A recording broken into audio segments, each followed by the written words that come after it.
शुरुआत इस वक्त की बड़ी खबर के साथ करते हैं और शीतलहर की चपेट में पूरा उत्तर भारत है। आपको बता दें कि दिल्ली एनसीआर समेत पंजाब हरियाणा में पूरी तरीके से कोहरा छाया हुआ है। दिल्ली एनसीआर में कोहरे के साथ साथ प्रदूषण ने मुश्किलें और ज्यादा बढ़ा दी हैं।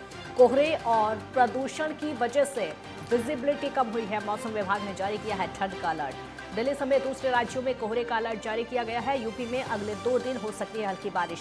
यूपी के 19 जिलों में ठंड का रेड अलर्ट। कोहरे की वजह से यातायात और रेल सेवा प्रभावित। दिल्ली में 3.8 डिग्री सेल्सियस तक पारा लुढ़का है। मनाली में न्यूनतम तापमान 6 डिग्री सेल्सियस, नैनीताल में 6 डिग्री सेल्सियस तापमान न्यूनतम रहा। देहरादून में 6.5 डिग्री सेल्सियस रहा। और वहीं आईजे एयरपोर्ट पर विजिबिलिटी कम हुई। कोहरे की वजह से 118 घरेलू उड़ानों में देरी हुई है। ये बड़ी जानकारी आप तक पहुंचा रहे हैं क्योंकि सर्दी का सितम लगातार बढ़ता चला जा रहा है और यही वजह है कि कई जिलों में रेड अलर्ट जारी कर दिया गया है। ठंड को लेकर, सर्दी के सितम को लेकर दिल्ली एनसीआर समेत शीतलहर की चपेट में पूरा उत्तर भारत है। दिल्ली एनसीआर समेत पंजाब हरियाणा में भी कोहरा छाया हुआ है। दिल्ली एनसीआर में कोहरे के साथ साथ प्रदूषण ने भी मुश्किलें बढ़ा दी हैं और यही वजह है कि ये लोगों की बीमारी का कारण बना हुआ है। बहुत सारे ऐसे लोग हैं जो कि वायरल से पीड़ित हो रहे हैं। बहुत सारे ऐसे लोग हैं जो कि सर्दी और प्रदूषण दोनों से पीड़ित हो रहे हैं। कोहरे और प्रदूषण से विजिबिलिटी कम हुई है। मौसम विभाग ने ठंड को लेकर अलर्ट जारी किया है। दिल्ली समेत दूसरे राज्यों में कोहरे का अलर्ट जारी किया है। यूपी में अगले 2 दिन हल्की बारिश हो सकती है। यूपी के 19 जिलों में ठंड का रेड अलर्ट। कोहरे की वजह से यातायात और रेल सेवा प्रभावित। दिल्ली में 3.8 डिग्री सेल्सियस तक पारा लुढ़का।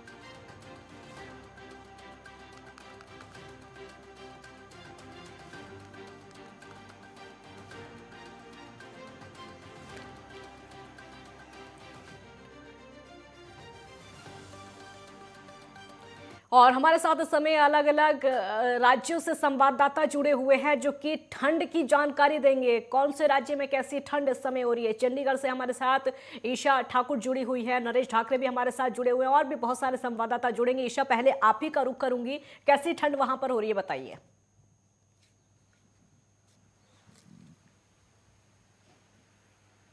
ईशा। बिल्कुल, देखिए काजल, सबसे पहले मैं आपको तस्वीरें दिखाना चाहूंगी किस तरीके की कोहरे की मार है। लेकिन जो छोटे बच्चों को आपको मैं तस्वीरों में दिखा रही हूँ काजल, आप देखिए ये चंडीगढ़ की स्कूलों की तस्वीरें हैं जहां पर बीते कल से ही जो स्कूल हैं 9वीं से 12वीं तक खोल दिए गए हैं। और तस्वीरों में देखिए कि किस तरीके से इस कड़ाके की ठंड में कोहरे और शीतलहर की दोहरी मार यहाँ पर पड़ रही है। लेकिन छोटे बच्चे स्कूल आने के लिए यहाँ पर मजबूर हैं। चंडीगढ़ की ये तस्वीरें आपको दिखा रहे हैं और इससे पहले हमने बच्चों से भी बातचीत की जिनका कहना है कि जिस तरीके का कोहरा और ठंड यहाँ पर पड़ रही है तो बड़ा मुश्किल है स्कूल तक पहुँचना और पढ़ने में भी काफ़ी दिक्कतें यहाँ पर आ रही है। और ख़ासतौर से इन्होंने जो छोटे बच्चे हैं प्रशासन से ये मांग भी कर रहे हैं कि आप जो शीतकालीन अवकाश है उसे आगे बढ़ाइए, क्योंकि अगर हम बात करें पहली से 8वीं तक की जो कक्षाएं हैं उनकी जो शीतकालीन अवकाश है उन्हें 14 जनवरी तक के लिए बढ़ा दिया गया है। लेकिन 9वीं से 12वीं तक को यहाँ पर खोल दिया गया है और जो बच्चे हैं वो मजबूर हैं इस कड़ाके की ठंड में स्कूल तक पहुँचने के लिए। क्योंकि अगर हम बात करें मौसम विभाग की, उनका पूर्वानुमान है कि आने वाली 13 जनवरी तक किसी तरीके की राहत ठंड से नहीं मिलेगी और 13 जनवरी को एक बार फिर से बारिश की संभावना यहाँ पर जताई गई है। और ऐसे में क्योंकि लोगों को लगातार हिदायत दी जा रही है कि अगर बहुत ज़्यादा ज़रूरी है तो ही घरों से बाहर निकले, कोहरा बहुत ज़्यादा है, विजिबिलिटी भी कम है जिससे दुर्घटनाएं घट रही हैं। इसके अलावा स्वास्थ्य पर सीधा असर इस जिस तरीके की ठंड इस वक्त पड़ रही है उसका पड़ रहा है। तो आपको तस्वीरें एक बार फिर से काजल चंडीगढ़ की दिखा देते हैं कि देखिए किस तरीके से यहाँ पर विजिबिलिटी कम होने के चलते आपको 9 बजे भी गाड़ियों की लाइट्स ऑन नजर आएगी सड़कों पर। और यहाँ पर देखिए किस तरीके का कोहरा छाया हुआ है। कोहरा ही नहीं बल्कि शीतलहर भी बहुत ज्यादा है। यही वजह है कि ठंड की दोहरी मार यहाँ पर सहनी पड़ रही है। और शिमला से भी ज्यादा ठंडा आज 7वें दिन भी पंजाब हरियाणा की राजधानी चंडीगढ़ है। लेकिन चंडीगढ़ से भी ज्यादा ठंडा इस वक्त पंजाब के सरहदी इलाके हैं और हरियाणा के वो इलाके हैं जो सीधा राजस्थान के साथ जिनका बॉर्डर सटा हुआ है। हिसार, नारनौल, सिरसा, ये तमाम वो जिले हैं जहां पर न्यूनतम तापमान 2 डिग्री सेल्सियस से भी नीचे दर्ज किया गया है। और वहीं अगर हम सरहदी इलाकों की बात करें, भटिंडा लगातार ठंडा जिला रहा है अभी तक और वहां पर विजिबिलिटी भी 0 मीटर दर्ज की गई है। लोगों को सड़कों पर उतरने में भी बड़ी मुश्किल आ रही है, क्योंकि कामकाज के लिए लोग घरों से निकल रहे हैं, तो ऐसे में उन्हें दिक्कतें आ रही हैं। लेकिन बहुत ज़्यादा दिक्कतें, जैसे मैंने अभी तस्वीरों में भी आपको दिखाया कि छोटे बच्चे जो स्कूल पहुंच रहे हैं, तो ऐसे में उनकी भी मांग है कि अगर प्रशासन इसे आगे स्थगित कर सकता है तो उसे और आगे बढ़ा दिया जाए इस अवकाश को, क्योंकि सुबह घरों से निकलना बहुत ही मुश्किल है। और आप मेरे पीछे देखिए किस तरीके की ठंड है, और ओस भी बारिश की बूंदों की तरह यहाँ पर गिरती हुई आपको दिखाई देगी। और पहाड़ों में जिस तरीके से बर्फबारी हो रही है, अपर शिमला की अगर बात करें, वहां पर बर्फबारी अभी भी हो रही है। 13 तारीख का पूर्वानुमान है कि पंजाब, हरियाणा, चंडीगढ़ में भारी बारिश होगी, और जो ओस है वो बारिश की तरह इस वक्त आपको भी नजर आएगी तस्वीरों में कि किस तरीके से गिर रही है। यही वजह है कि लोगों को लगातार ये सावधानी बरतने की हिदायत दी गई है। और नॉर्दर्न रीजन की जो 36 ट्रेनें हैं वो देरी से चल रही हैं। अमृतसर और भटिंडा से चलने वाली ट्रेनें भी यहाँ पर काफ़ी देरी से चल रही हैं। इसके अलावा विमानें भी यहाँ से चंडीगढ़ इंटरनेशनल एयरपोर्ट से रद्द की गई है, क्योंकि सुबह के वक्त विजिबिलिटी बहुत ज़्यादा कम है। और जो ये लौटेंगे ईशा के पास कोहरे और शीतलहर की, मौसम विभाग का कहना है कि आने वाले 13 जनवरी तक इसी तरीके का लौटेंगे। ईशा आपके पास हमारे साथ इस समय नरेश बने हुए हैं। नरेश, हम देख पा रहे हैं बहुत ज्यादा कोहरा इस समय आपके पीछे, बताइए। देखिए काजल, बिल्कुल आपको बताते चलें कि आगरा का हाल बेहाल हो रखा है। आगरा में कई दिनों से ठंड का जो कहर है वो लगातार देखने के लिए मिल रहा है। अगर बात की जाए तो इससे हाड़ कप्पा देने वाली ठंड ने लोगों को घर में कैद कर रखा है। कल भी हम ठंड को लेकर जिक्र कर रहे थे, तो ऐसा ही कल देखने को मिला, जहां करीब 12 बजे तक देहात क्षेत्र में घना कोहरा छाया रहा। आप मेरे पीछे की तस्वीरें देख सकते हैं किस तरीके से जो घना कोहरा है वो कहीं ना कहीं देखने के लिए मिल रहा है। तस्वीरें अभी हम आपको साफ नहीं दिखा सकते हैं, क्योंकि लगातार जो विजिबिलिटी है वो बिल्कुल भी दिखाई नहीं दे रही है। ऐसे में कहीं ना कहीं जो वाहन चालक होते हैं उन्हें भारी मुश्किलों का सामना करना पड़ रहा है, और इस ठंड के प्रहार को देखते हुए लोग भी लगातार घरों में कैद हो चुके हैं। वहीं अगर हम जिक्र करें तो ठंड से बचने के लिए जो लोग हैं वो लगातार अलाव का सहारा ले रहे हैं, गर्म कपड़े पहन रहे हैं। लेकिन कहीं ना कहीं लोगों का ऐसा मानना है कि जिस तरीके से ठंड बढ़ी है, ठंड ने लगातार लोगों की मुश्किलें बढ़ा दी हैं। क्योंकि लोग जिस तरीके से कुछ दिन पहले अनुमान लगा रहे थे कि हम लोग नए साल में प्रवेश करेंगे तो ठंड बढ़ेगी, लेकिन जिस तरीके से अनुमान लगाया था वही हुआ। लगातार जो कहीं ना कहीं जो ठंड का कहर है वो लगातार जारी है। अगर हम जिक्र कह रहे हैं तो पेड़ों से पानी टपक रहा है और वही बूंदें जम जाती हैं। तो ऐसे में कहीं ना कहीं जो ठंड लगातार लोगों की मुश्किलें बढ़ाती हुई दिखाई दे रही है। अगर हम बात करें तो इसी विषय पर कल हमारी एक डॉक्टर से भी बात हुई, तो उनका भी यही कहना था कि ऐसी ठंड के मौसम में बच्चे और जो 50+ एज के जो बुजुर्ग हैं उन्हें कहीं ना कहीं ऐसी ठंड में सावधान रहने की बहुत ही जरूरत होती है। वहीं अगर हम आगरा की बात करें तो आगरा में सड़कों पर भी घना कोहरा है, विजिबिलिटी कम हो चुकी है। स्थानीय जो प्रशासन है वो कहीं ना कहीं जो वाहन चालक है उन्हें जागरूक करता हुआ दिखाई दे रहा है कि ऐसे घने कोहरे में आप लोग वाहन ना चलाएं, सड़कों किनारे वाहन खड़े कर लें। क्योंकि अगर देखा जाए तो आगरा में कल भी 2 सड़क हादसे इसी कोहरे के चलते हो चुके हैं, क्योंकि आगरा में जो विजिबिलिटी है वो सड़कों पर करीब 10 से 15 मीटर की रह चुकी है। अभी भी मैंने आपको अपने पीछे तस्वीरों में दिखाया किस तरीके से जो 20 मीटर पर चलता हुआ व्यक्ति है वो भी आपको दिखाई नहीं दे रहा है। जी बिल्कुल, आप सब बने रहिए हमारे साथ, क्योंकि सर्दी का सतम लगातार बरकरार है। हमारे साथ तमाम संवाददाता इस समय हमारे साथ बने हुए हैं। सुबोध गुप्ता इस समय रांची से हैं और विनायक गुप्ता भी हमारे साथ नोएडा से बने हुए हैं। सुबोध, पहले आप ही का रुख करूंगी, बताइए, क्योंकि हम आपके पीछे भी देख पा रहे हैं स्कूली बच्चे भी नजर आ रहे हैं कुछ।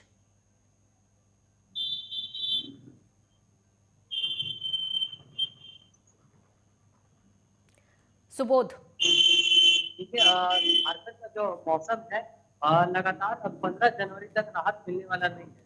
मैं बता दूं कि मौसम वैज्ञानिक झारखंड के जो उन्होंने एक नोटिस जारी किया है कि आगामी 15 जनवरी तक झारखंड में मौसम में कोई परिवर्तन नहीं होगा। जो सुबह शाम और दोपहर के बीच जो कनकनी पछुआ हवाएं बह रही है, उत्तर भारत की ओर से आने वाली हवाएं झारखंड के सभी जिलों में प्रवेश कर रही है और कनकनी लगातार ठंड में वृद्धि होती जा रही है।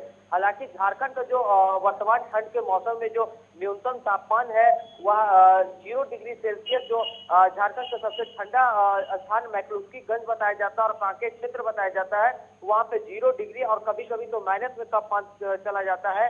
और अधिकतम तापमान 17 डिग्री आज दर्ज की जाने की संभावना है। हालांकि इस बीच झारखंड में कक्षा 1 से 5 तक के स्कूली बच्चों का स्कूल पूरी तरह से बंद कर दिया गया है ठंड को देखते हुए। और जो उच्च शिक्षा स्तर के कक्षा के बच्चे हैं उनके लिए समय में तब्दीली की गई है। मैं बता दूं कि जितने भी उच्च कक्षाएं हैं जो कक्षा 8 से लेकर के 12वीं और ग्रेजुएशन और पीजी की कक्षाएं चलेंगी वह 10 बजे से लेकर के 2 बजे तक चलेगी। इसके अलावे झारखंड सरकार ने एक खास तरह का गाइडलाइन जारी किया है कि रात में किसी भी तरह का वाहन जो भी चलाए उन्हें चौक चौराहे पर रोका जाए और उनकी गश्ती की जाए। पुलिस जवानों और ट्रैफिक जवानों को झारखंड सरकार ने आदेश दे रखा है कि कोई भी वाहन अगर उनकी गति तेज होती है तो उनका चालान करे। और ठंड में फॉग लाइट का सहारा ले, चूंकि हल्की बारिश होती है प्रति रात ठंड के कारण देखा जाता है पेड़ पर कोहरे लगे होते हैं और सड़कों पर कोहरे होने के कारण अच्छे से दिख नहीं पाते हैं। इस कारण कई झारखंड में अभी तक रेल मार्ग भी प्रभावित हो चुके हैं। मैं बता दूं कि आज जो मुंबई से आने वाली रांची हावड़ा एक्सप्रेस भाया रांची होते हुए भुवनेश्वर जाती है और राजधानी दिल्ली जाती है भुवनेश्वर होते हुए, उस ट्रेन में विलंब हुई है 2-2 घंटे की।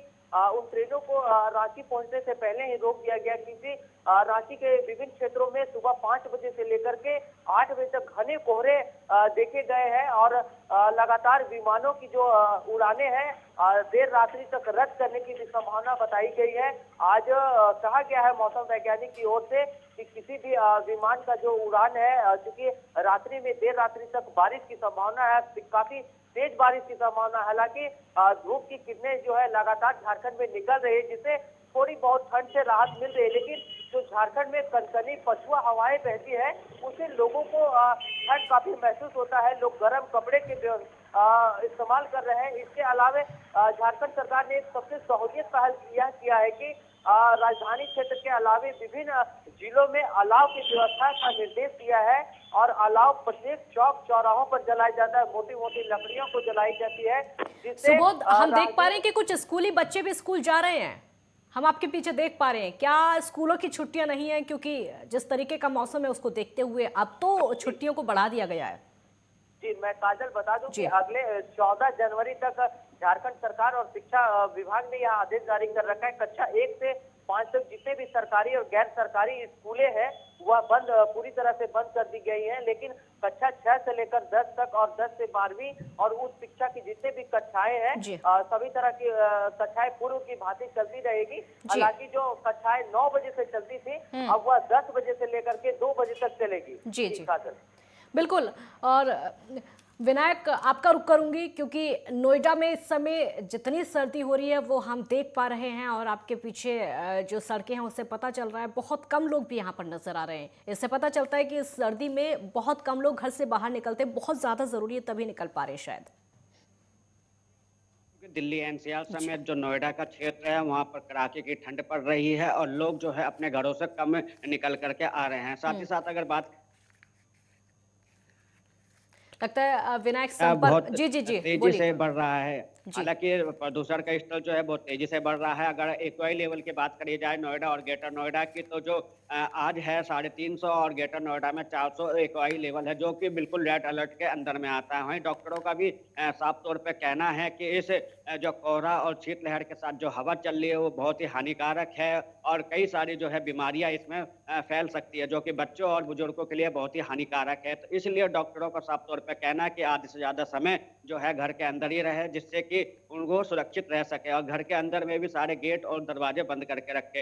हालांकि जिला प्रशासन और नोएडा अथॉरिटी की बात करें तो उन्होंने ठंड से बचाव के लिए जो है अलग अलग तरीकों के इंतजाम करे जा रखे गए हैं। लोगों के लिए रेन बसेरा बनाया जा रखे हैं, वहाँ पे अलाव की व्यवस्था करी जा रखी गई है। साथ ही साथ अन्य जो मार्ग और चौराहे हैं जहाँ पर भीड़ भाड़ वाला एरिया है वहाँ पर अलाव की व्यवस्था कराया जा रखा गया है जिससे कि जो आम लोग हैं उनको ठंड से बचाव किया जा सके, आग जला करके वो हाथ ताप सके, इस तरीके की व्यवस्थाएं बनाई जा रखी है। लगातार जो प्रदूषण का स्तर है कोहरे के साथ साथ तो उसके लिए पानी का छिड़काव किया जा रहा है। अलग अलग जगहों पर स्मोक गन लगाए गए हैं।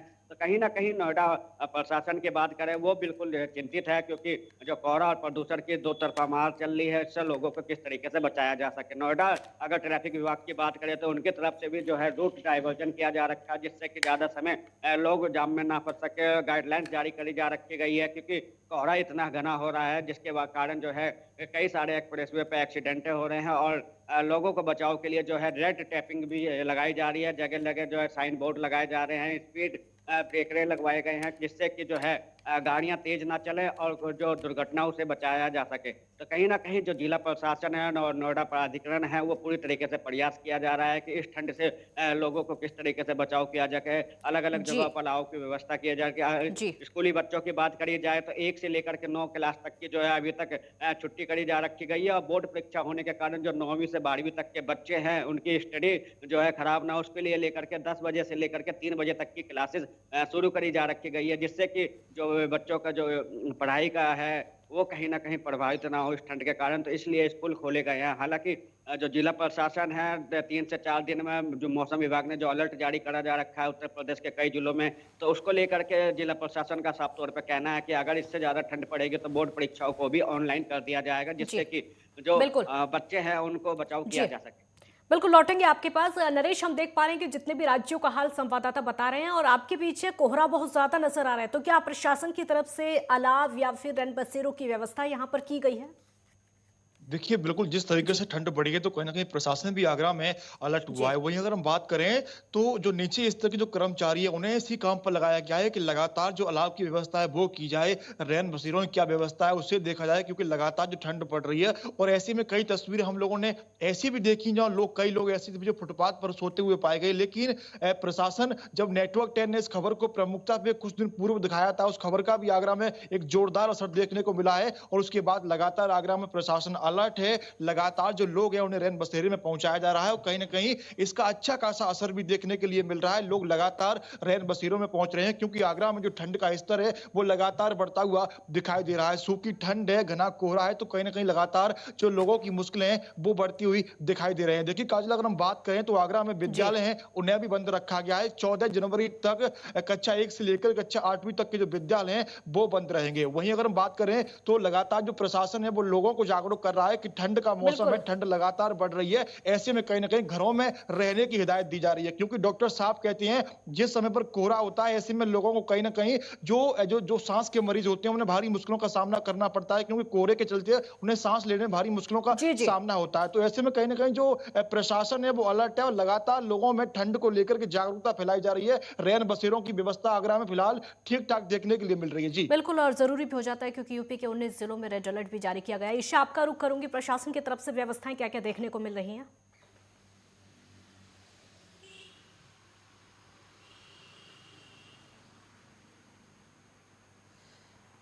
देखिए, अन्य राज्यों की तरह यहाँ पर भी रेन बसेरों की व्यवस्था की गई है, लेकिन वहाँ पर आधार कार्ड अगर आपके पास है तो ही आपको रेन बसेरों में एंट्री मिलेगी। तो ऐसे में ज़्यादातर जो गरीब तबके के लोग हैं वो फुटपाथ पर सोने के लिए मजबूर हैं। लेकिन जिस तरीके की कड़ाके की ठंड यहाँ पर पड़ रही है, यही वजह है कि लोगों से भी आग्रह किया जा रहा है कि आप घरों से बाहर ना निकले। हमने देखा कि दुर्घटनाएं तो लगातार बढ़ती जा रही हैं, लेकिन ब्रेन स्ट्रोक और हार्ट अटैक से भी कई मौतें लगातार यहाँ पर होती नजर आ रही है, क्योंकि कड़ाके की ठंड इस वक्त पड़ी है। वहीं अगर हम पंजाब की बात करें तो आंगनबाड़ी केंद्रों को 14 जनवरी तक बंद करने के आदेश जारी कर दिए गए हैं। आज से 14 जनवरी तक ये जो अवकाश है उन्हें स्थगित कर दिया गया है, क्योंकि ठंड यहाँ पर बहुत ज़्यादा पड़ गई है। और जिस तरीके से उत्तरी रेलवे की जो ट्रेनें हैं वो काफ़ी देरी से चल रही हैं और विमानों पर भी इसका बहुत ज़्यादा असर पड़ा है। सूखी ठंड पड़ रही है, बारिश की अभी तक कोई संभावना नहीं है। हालांकि 13 जनवरी के लिए ज़रूर कहा है कि पंजाब, हरियाणा, चंडीगढ़ में बारिश होगी, क्योंकि पहाड़ी राज्यों में एक बार फिर से भारी जो हिमपात है, बर्फबारी है, उसकी संभावना जताई गई है। लेकिन अपर हिमाचल में इस वक्त बर्फबारी हो रही है कि उसी का असर आप देख सकते हैं तस्वीरों में भी, किस तरीके से जो घना कोहरा है वो छाया हुआ है। शीतलहर बहुत ज़्यादा बढ़ गई है। यही वजह है कि लोगों को घरों से बाहर निकलने में काफ़ी मुश्किलों का सामना करना पड़ रहा है। और अगर हम बात करें पुलिस की, तो उनकी तरफ से भी लगातार ये अपील लोगों से की जा रही है कि सड़कों पर बहुत कम गाड़ियां लेकर ही आप घरों से बाहर निकले। अगर ज़रूरत हो तो ही गाड़ियों का इस्तेमाल करें और घरों से बाहर तभी निकले अगर बहुत ज़रूरी है, क्योंकि नेशनल हाईवेज़ पर जो दुर्घटनाएं हैं वो बहुत ज़्यादा बढ़ गई हैं और इसके अलावा ठंड की वजह से मौतें भी लगातार पंजाब हरियाणा में भी दर्ज की जा रही हैं। और आप देख सकते हैं, एक बार फिर से आपको तस्वीर दिखा देती हूँ बिल्कुल। काजल, आप पीछे जी। देखिए किस तरीके का घना कोहरा इस वक्त यहाँ पर छाया हुआ है। हाँ। आप देख सकते हैं कि तस्वीरों में कोहरे के साथ साथ देखिए जो शीतलहर है बहुत ज्यादा है और इसके साथ जो ओस भी पड़ रही है वो बारिश की बूंदों की तरह पड़ रही है यहाँ पर। यही वजह है कि लोगों से आग्रह किया जा रहा है कि आप घरों से तभी बाहर निकले अगर बहुत सारा जरूरी हो, लेकिन रोजमर्रा के काम के लिए लोगों को निकलना पड़ रहा है घरों से बाहर। वहीं आपको एक और तस्वीर दिखा देते हैं काजल, देखिए यहाँ पर जो कक्षाएं हैं खोली गई हैं जिनका जो समय है 9 बजे का है, लेकिन कोहरा इतना ज्यादा है कि बड़े ही देरी से जो बच्चे भी हैं वो स्कूल पहुंच रहे हैं, क्योंकि लगातार बच्चे ये मांग करते नजर आ रहे हैं कि प्रशासन इस ओर ध्यान दे, क्योंकि बहुत मुश्किल है इस ठंड में पढ़ाई करना। और ऐसे में अब देखना ये भी होगा कि क्या जो चंडीगढ़ प्रशासन है इसे 14 तारीख तक के लिए स्थगित जो शीतकालीन अवकाश है उन्हें करेगा या नहीं। लेकिन जो बच्चे हैं वो अभी भी पहुंच रहे हैं स्कूल में, लेकिन देरी से ही सही, लेकिन कोहरा बहुत ज्यादा है। यही वजह है कि हर किसी को इस वक्त मुश्किल का सामना करना पड़ रहा है और कई सालों के रिकॉर्ड यहाँ पर टूट रहे हैं। दिल्ली भी इस वक्त जिस तरीके से ठंडा है, वहीं अगर हम बात करें चंडीगढ़ तो यहाँ पर भी पहाड़ों से ज्यादा ठंड पड़ रही है। बिल्कुल ईशा, बहुत शुक्रिया आपका। नरेश आपका भी शुक्रिया, विनायक आपका भी बहुत शुक्रिया। आप सभी हमारे साथ जुड़े और तमाम अन्य अलग अलग राज्यों से ठंड की जानकारी हम तक पहुंचाई और दर्शकों तक पहुंचानी बहुत जरूरी भी हो जाती है।